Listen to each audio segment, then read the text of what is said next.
Courier वाला एक घर की घंटी बजाता है और जैसे ही बेल बजती है एक 60 साल का आदमी जिसका नाम किशोर कुमार होता है वो घर से बाहर निकलता है और उससे पूछा जाता है कि भाई क्या बात है। तो कुरियर वाला कहता है कि भाई क्या बात है, और उससे जब बोलता है साहब आपके नाम से एक पार्सल है। जब पार्सल की बात आती है तो वो बुजुर्ग आदमी कहता है कि मैंने तो किसी चीज़ का कोई ऑर्डर दिया ही नहीं था, आखिरकार किस चीज़ का पार्सल है। तो बोला बोला क्या, मुझे कुछ नहीं पता है, जो भी सामान है मैं तो यहाँ लेके आता हूँ और जिसका जिसका पता लिखा होता है उसे उस पते पर पहुँचा देता हूँ। तो पूछा जाता है कि इसके अंदर क्या है। तो कहता है कि साहब मुझे नहीं पता है कि ये बॉक्स है, आप इसे ले लीजिए और इसके बदले आप कोई भी चार्ज नहीं देना पड़ेगा। जैसे ही उस बुजुर्ग आदमी ने उस कुरियर लिया और उस पार्सल को लिया और लेने के बाद उसको खोलता है तो पता चलता है कि उसके अंदर एक मोबाइल था और साथ ही एक नया सिम कार्ड था। तभी उस बुजुर्ग आदमी को याद आता है कि अभी 2-3 दिन पहले एक कॉल आई थी सीसी बैंक से। वो कह रहे थे कि क्रेडिट कार्ड का एक ऑफ़र निकला है, उसमें लकी ड्रॉ में आपका मोबाइल और सिम कार्ड है। ये तो बात बिल्कुल सच है। पूरे घर को ये बात पता चलती है तो सब के सब खुश हो जाते हैं और इसके बाद उस मोबाइल में कुछ ये सब चीज़ें सब अपलोड की जाती है, डाली जाती है और सिम कार्ड शुरू किया जाता है। तो पता चलता है कि बुजुर्ग आदमी के जो करोड़ों रुपए थे बैंकों में अलग अलग, वो सब के सब साफ हो जाते हैं। और ये मामला जब सुर्खियों में हो जाता है तो पुलिस इस मामले की जांच पड़ताल में जुट जाती है। और हालांकि पुलिस अभी किसी ठोस नतीजे पर नहीं पहुंची, लेकिन जब ये घटना होती है उससे कुछ ही दिन पहले एक और घटना होती है। उस घटना की गूंज उस पूरे प्रदेश में फैल जाती है। दरअसल शहर के जाने माने डॉक्टर होते हैं और एक फ़ोन उठाना उसके लिए इतना दुखदाई हो जाता है कि वो सोच कर भी उसके अंदर सिहरसी पैदा हो जाता है। दरअसल ना केवल ये कहानी उनकी है, बल्कि जहाँ जहाँ तक भी लोग सुन रहे होंगे ये कहानी उनके पास तक ज़रूर जानी चाहिए, क्योंकि ये कहानी कई तरह के संदेश दे रही है। ये कहानी कई तरह के लोगों को सचेत कर रही है। तो सबसे पहले आप सभी को मेरे तरफ से नमस्कार और आप सभी का मेरा यूट्यूब चैनल में बहुत बहुत स्वागत है। तो आज की जो सच्ची घटना है जो मैं आपको सुनाने जा रही हूँ, ये सच्ची घटना है हरियाणा प्रदेश का एक ज़िला है हिसार। दरअसल हिसार की ही एक सच्ची घटना है जो शहर के जाने माने डॉक्टर 8 अगस्त 2024 की ये बात है।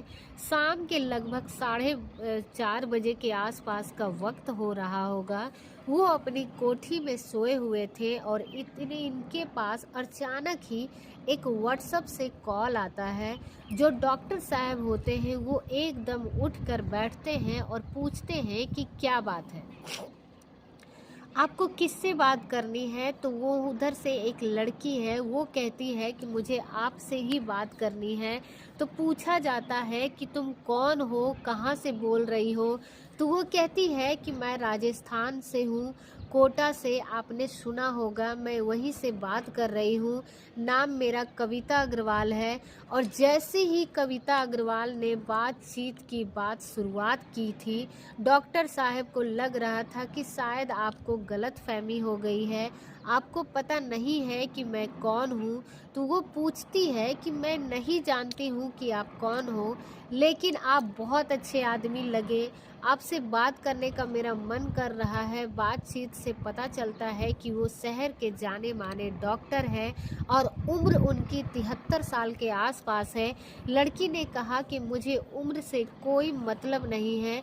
अब इन दोनों के बीच चैट शुरू हो जाती है और चैट शुरू होते होते कब ये बातचीत का सिलसिला आगे बढ़ जाता है, तभी वो लड़की कहती है कि मुझे तुम्हें देखने का मन कर रहा है। जैसे डॉक्टर साहब कहते हैं कि क्या देखना चाहती हो, तो वो कहती है कि मैं भी बाथरूम जा रही हूँ और तुम्हें भी बाथरूम जाना चाहिए। जैसे डॉक्टर साहब को ये लग रहा था कि लड़की जब खुद बाथरूम बुला रही है तो तू मुझे भी बाथरूम जाने में कौन सी आपत्ति है, क्या दिक्कत आ रही है।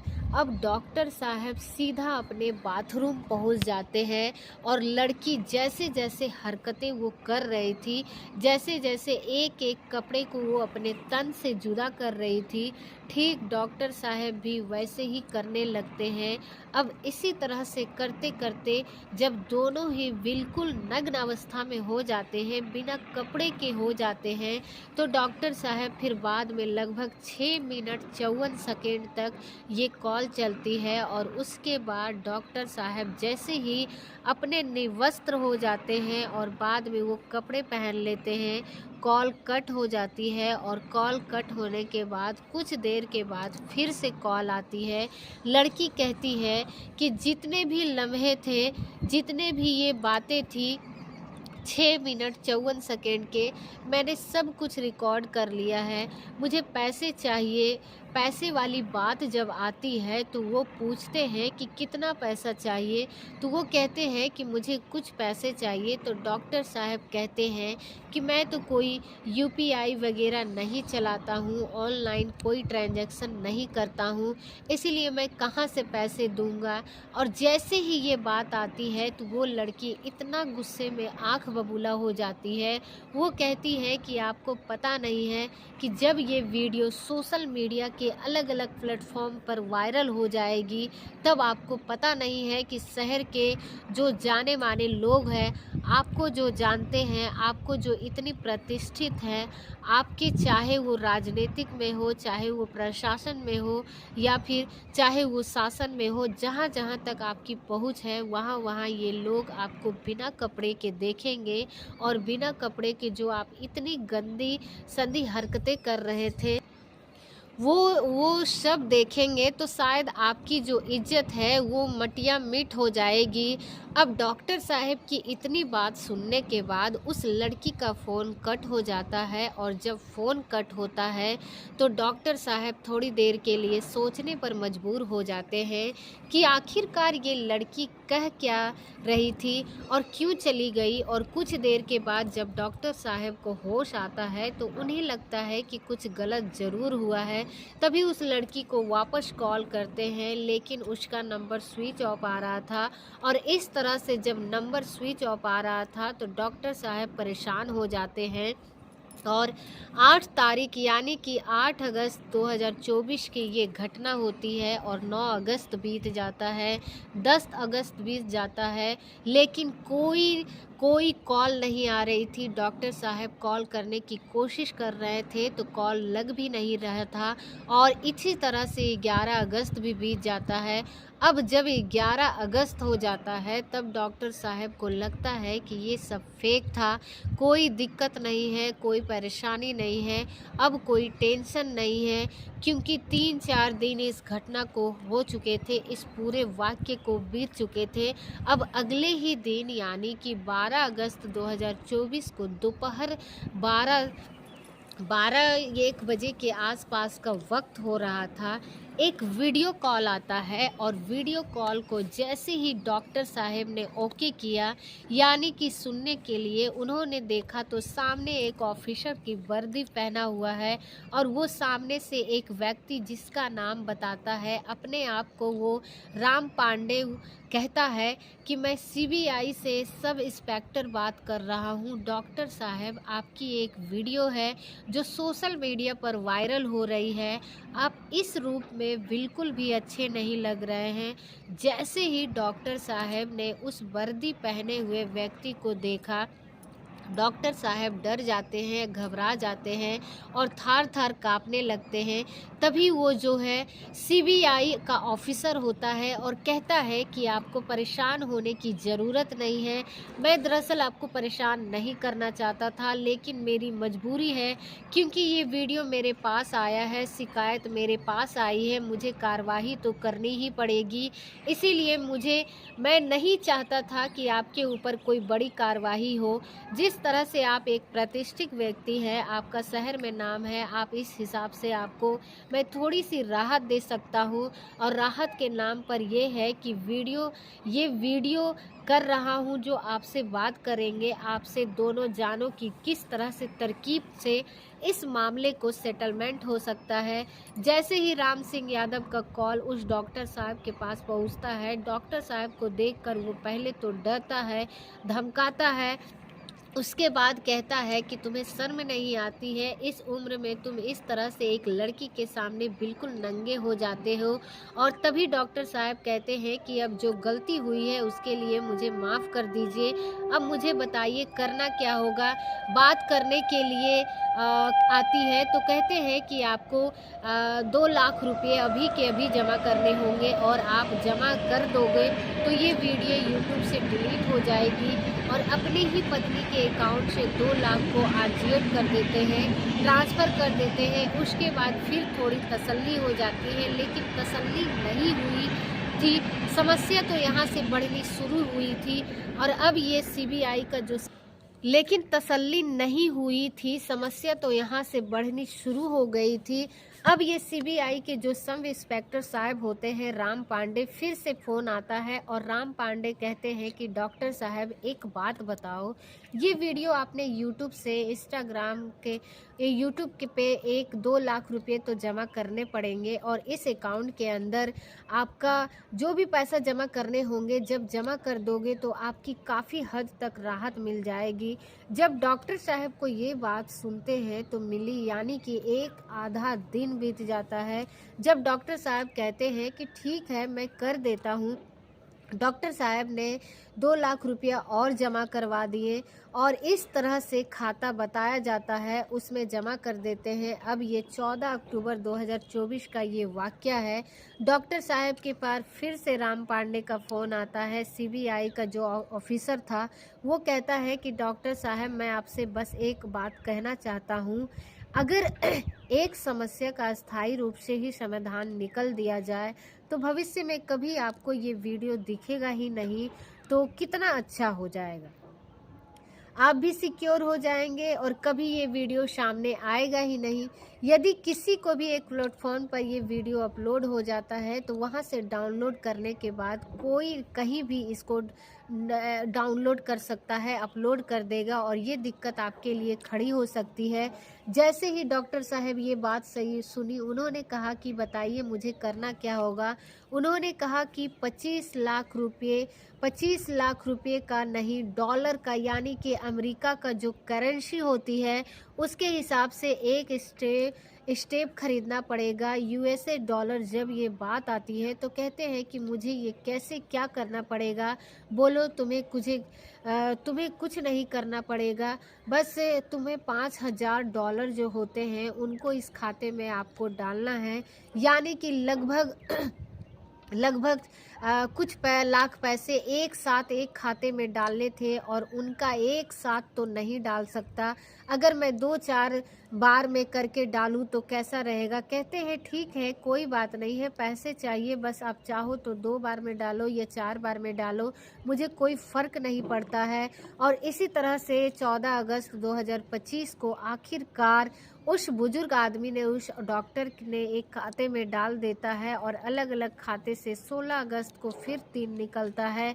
उसके बाद डॉक्टर साहब के पास फिर से डिमांड आती है, और इस बार कुछ लाख देने पड़ेंगे, नहीं तो बात ख़राब हो जाएगी, इसीलिए आपको हर हाल में इतने पैसे देने होंगे। डॉक्टर साहब ने 2 लाख रुपये फिर से दिए, यानी कि इसी तरह करते करते 19 अगस्त आता है तो राम पांडे कहते हैं कि मेरे सीनियर ऑफिसर हैं, ये बात वहाँ पर पहुँच चुकी है, जिनका नाम राकेश अस्थाना है। मैं नहीं चाहता हूँ कि बात और ज़्यादा ख़राब हो जाएगी, इसीलिए मैं बिल्कुल बीच में नहीं पड़ने वाला हूँ। आप उनसे सीधे सीधे आप बात कर लीजिए, अगर वो आप चाहें तो किसी भी तरकीब से मैनेज करें तो आप, ये आपकी ज़िम्मेवारी है। जैसे ही ये राकेश अस्थाना की जो बातचीत शुरू होती होती है। शुरू होने के बाद डॉक्टर साहब बातचीत करते हैं तो सामने से डिमांड आती है कि आपको 2 लाख रुपए देने पड़ेंगे, नहीं तो फिर आपको पता नहीं मैं आपके साथ क्या क्या कर सकता हूँ। डॉक्टर साहब को लगा कि एक पल के लिए ये सब क्या हो रहा है, कभी 10 लाख रुपए, कभी 21 लाख रुपए, कभी 20 लाख रुपए, कभी 3 लाख रुपए, कभी 2 लाख रुपए। इसीलिए उन्होंने अपना नंबर बंद किया और बंद करने के बाद चुपचाप हो गए। अब जैसे डॉक्टर साहब ने अपना नंबर बंद किया, कुछ वक्त बीतने के बाद जैसे नंबर खोलते हैं तो उसमें मैसेज आ रहा था कि डॉक्टर साहब, शायद आपको मेरी ताकत का अंदाज़ा नहीं है। आप किससे बात कर रहे हैं? मैं सीबीआई का एक बड़ा ऑफिसर बात कर रहा हूँ। घर पर जब आऊँगा आपके हाथ में हथकड़ी डाल के पूरे शहर में जब आपको घुमाता हुआ लेकर जाऊँगा तो शहर का बच्चा बच्चा आपको देखेगा। फिर क्या पूछेगा कि आखिरकार हुआ क्या था। तो लोग आपस में बातचीत करेंगे और कहेंगे कि डॉक्टर साहब एक लड़की से बातचीत करते करते नंगे हो गए। जब डॉक्टर साहब को कुछ इस तरह से डराया गया, धमकाया गया, डॉक्टर साहब कहते हैं कि ठीक है, बताइए क्या करना है। वैसे तो पैसे मांगे की डिमांड की जाती है, पूरे ऐसे तो दिन नहीं जाते हैं। आखिरकार उस अकाउंट में नंबर जो दिया जाता है उसमें कुछ पैसे ट्रांसफ़र कर दिए जाते हैं। यहाँ से मामला थमने वाला था। अब 22 अगस्त को रात 10 बजे के आसपास फिर से फ़ोन आया, फिर धमकाया गया, फिर डॉक्टर साहब से कुछ लाख रुपए मांगने पड़े। अब 23 अगस्त 2024 की बात होती है। अब डॉक्टर साहब को फिर से फ़ोन आता है कि देखो इतने सारे अधिकारी हैं, स्टाफ है, सबको मैनेज करना होगा, 1 लाख रुपये आपको और देने पड़ेंगे। डॉक्टर साहब ने फिर 15 लाख की व्यवस्था की और डॉक्टर साहब उस दलदल में लगातार धंसे चले जा रहे थे। फ़ोन आ रहे थे और फ़ोन आ रहे थे। उसके बाद अब डॉक्टर साहब को लगने लगा कि अधिकारी मैनेज हो चुके हैं। यूट्यूब अब अगस्त 2025 का एक बार फिर से डॉक्टर साहब के पास फ़ोन आता है। डॉक्टर साहब से कहा जाता है कि आपको शायद अंदाज़ा नहीं है, बात बहुत बिगड़ चुकी है। जिस लड़की से आप बातचीत कर रहे थे, लड़की ने अपनी जान दे दी है। आपको देखना है तो आप उम्र कैद होगी या फांसी होगी, मारे जाओगे। डॉक्टर साहब कहते हैं कि कैसी बात कर रहे हो, मैं बात नहीं कर रहा हूँ, बल्कि उस लड़की ने मरने से पहले एक नोट जारी कर दिया था। उसमें आपका नाम, एड्रेस कुछ उसमें मेंशन कर दिया है, इसीलिए आपका फंसना तो है। कहते हैं कि मुझे बचाओ किसी तरकीब से। तभी अधिकारी कहता है कि बचने की मैं बात कर लूँगा और घर वाले 30 लाख रुपए में राजी हो जाएंगे। मेरी उनसे पहले ही बात हो चुकी है, आपको 30 लाख रकम इंतजाम करना है। डॉक्टर साहब ने 30 लाख और दे दिए, यानी कि लड़की के परिवार वालों के नाम से अब वो डॉक्टर साहब लगातार पैसे दे रहे थे। अब उन्हें रहा कि सब कुछ मैनेज हो चुका है, लेकिन पुलिस ने भी मैनेज हो चुकी है और जितने भी अधिकारी हैं सब मैनेज हो चुके हैं। लड़की के परिवार वाले भी मैनेज हो चुके हैं। मामला कोर्ट पहुंच चुका है। अब कोर्ट में जज साहब के नाम से जब पैसे मांगे जाते हैं तो जज साहब से बातचीत होती है और जज साहब कहते हैं कि मुझे 5 लाख रुपए देने पड़ेंगे। अब 5 लाख की डिमांड जज साहब पूरी कर दी जाती है। जैसे ही जज साहब की डिमांड पूरी हो जाती है तो जज साहब के द्वारा फ़ोन आता है। कहते हैं कि भाई देखो, 15 लाख से कम नहीं लगेगा, आपको कुछ पैसे और देने पड़ेंगे। डॉक्टर साहब अब करोड़ रुपए देने की बात थी। डॉक्टर साहब बोले कि अब मेरे पास कुछ भी नहीं बचा है, यानी कि मेरी जो जमा पूंजी थी 1 करोड़ 34 कुछ लाख कुछ, मैंने अपने पास जो भी पैसे थे। डॉक्टर साहब रोने लगते हैं, गिड़गिड़ाने लगते हैं, लेकिन सामने वाली को पार्टी थी, उसने कहा कि कोई भी नहीं, आपको पैसे देने पड़ेंगे 24 दिन में। ये सब पैसा जा चुका है, 1 करोड़ 64 लाख रुपये। डॉक्टर साहब परेशान थे, डॉक्टर साहब की नींद उड़ चुकी थी। आखिरकार 31 अगस्त 2024 की ये बात है। तभी वो रोते हुए अपने ही एक स्टाफ से बंदे से बोले कि भाई, मेरे साथ कुछ इस तरह की घटना हो गई है, मैं समझ नहीं पा रहा हूँ कि आखिरकार करूँ तो क्या करूँ। तभी उनके स्टाफ ने कहा कि सर, आपको लगता नहीं है आपके साथ फ्रॉड हो चुका है? आप इस तरह की आजकल जो सोशल मीडिया पर इतनी सारी जानकारियाँ आ रही है, अखबारों में लगातार कोई ना कोई खबर छाप रही है। आप 1,34,00,000 रुपया अपने दे दिए हैं, तो डॉक्टर साहब के समझ में तब आता है कि तब तो खेल बिगड़ चुका था। तभी वो साहब ने 1 सितंबर 2024 को नेशनल साइबर क्राइम पोर्टल पर अपनी एक शिकायत दर्ज की, यानी कि एफआईआर दर्ज कराई। और एफआईआर दर्ज कराने के बाद जब पुलिस सक्रिय होती है और सक्रिय होने के बाद पता चलता है कि एक व्यक्ति जो कम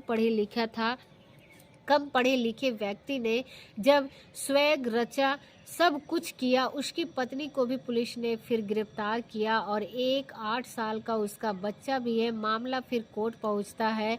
उसके कुछ दिन बीत जाते हैं, उसके बाद ये परिवार फिर से जमानत के लिए अर्जी देता है। और जब मामला जज साहब के पास पहुंचता है तो जज साहब कहते हैं कि एक दलील दी जाती है।